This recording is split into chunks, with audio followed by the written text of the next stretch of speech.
Towers stood as the tallest buildings in New York City. For a brief period of time, they were considered the tallest buildings in the country of the United States. This would later be preceded by Willis Towers in Chicago, Illinois, which stood at 1,729 feet. Around 70,000 tourists and commuters would visit the buildings every day for business and fascination. Minoru Yamasaki was responsible for the design of the World Trade Center. Since we are only going to be mainly focused on the Twin Towers in this video, instead of all buildings in the World Trade Center being 1 through 7, I will only name the architects involved in the construction of buildings 1 and 2. The towers were built by Daniel Libeskind, an American architect and artist, and David Childs, who was the chairperson of Skidwood, Owings & Merrill, which is a collective of architects, builders, technicians, and designers. Before we get to the tragic end of these towers' life, we need to talk about the rise. Before the World Trade Center, the large plot of land that it rested on was owned by the Port Authority of New York and New Jersey. The land was dedicated to multiple electronics stores, in which granted it the name Radio Row. The property was cleared and permission was granted to begin construction on Tower 1 and Tower 2, which would be finished and open in April of 1973.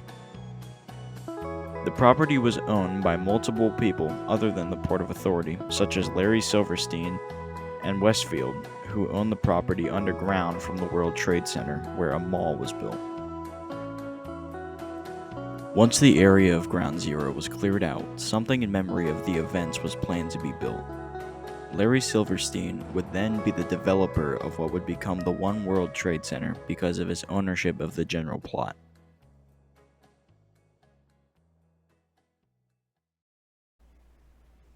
Just a little break between portions of the video. I wanted to let you guys know that I wouldn't be going into extreme detail on Al-Qaeda or the terrorist group that crashed multiple planes into Shanksfield or into the Twin Towers or into the Pentagon. I was just going to kind of talk a little bit briefly about just the main attack in New York on the Twin Towers. Maybe at some point in the future I'll make a video about some more detail on the World Trade Center and the Pentagon and the plane that crashed near Camp David in PA. But this video is just dedicated to Twin Towers because they have been my biggest interest probably for many years. So yeah, thank you.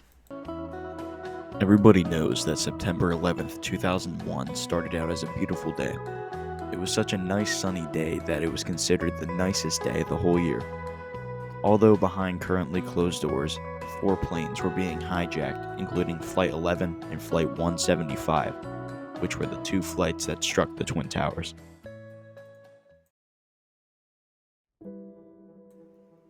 Flight 11, which was supposed to be flying from Boston Logan International Airport in Massachusetts to Los Angeles International Airport in California, had 5 hijackers and 76 passengers aboard. Shortly after takeoff, the flight redirected to downtown Manhattan in New York City, where the tower stood conspicuous. At 8:46 a.m., everybody standing below and from afar in separate buildings and streets saw what could only be described as a freak accident. I had one.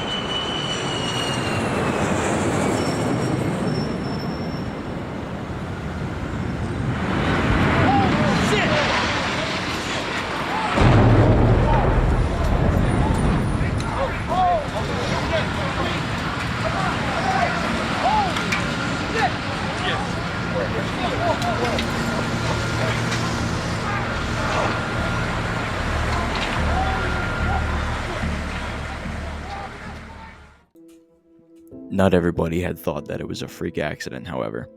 Straight after the first plane had struck the first target of Al-Qaeda's plan, multiple citizens of New York had called that it was a terrorist attack, likely because of the parking garage explosion that occurred years prior in 1993. Not sure of what to think or do, everyone was at a standstill and didn't return to their usual activity. Then 17 minutes later, at 9:03 a.m., United Airlines Flight 175 struck the South Tower of the World Trade Center, unleashing a sound barrier-breaking roar.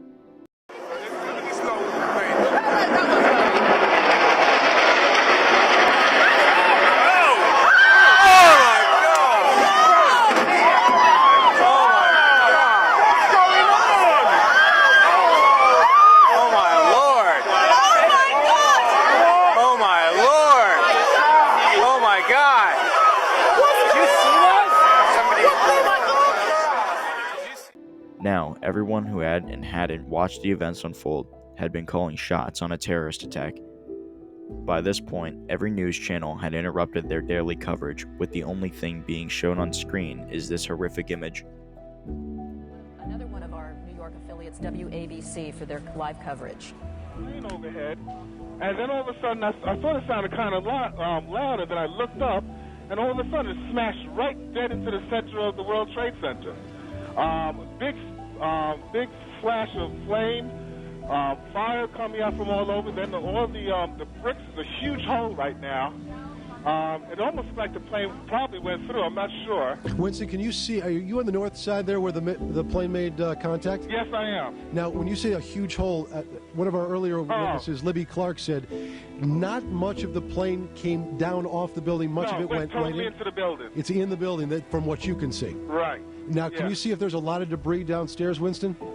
No, because it looked like it inverted. With the impact, everything went inside the building. Inside. The only thing that came out was a little bit of the outside awning. But I'd say the hole is, let me just get a better look right now. Okay, go ahead. I'd say the hole takes about, looks about 6, 7 floors were taken out. And there's more explosions right now. Hold on, people are running. Winston, hold on just a moment. We've got an explosion inside. The building's exploding right now. You got people running up the street. Okay. Hold on, I'll tell you what's going on. Okay, just put Winston on pause there for just a moment. Okay, the whole building just exploded some more. The whole top part. Okay. The building's still intact. People are running up the street. Am I still connected? Winston, this would support probably what Libby and you both said, that perhaps the fuselage was in the building that would cause a second explosion such as that. Well, that's what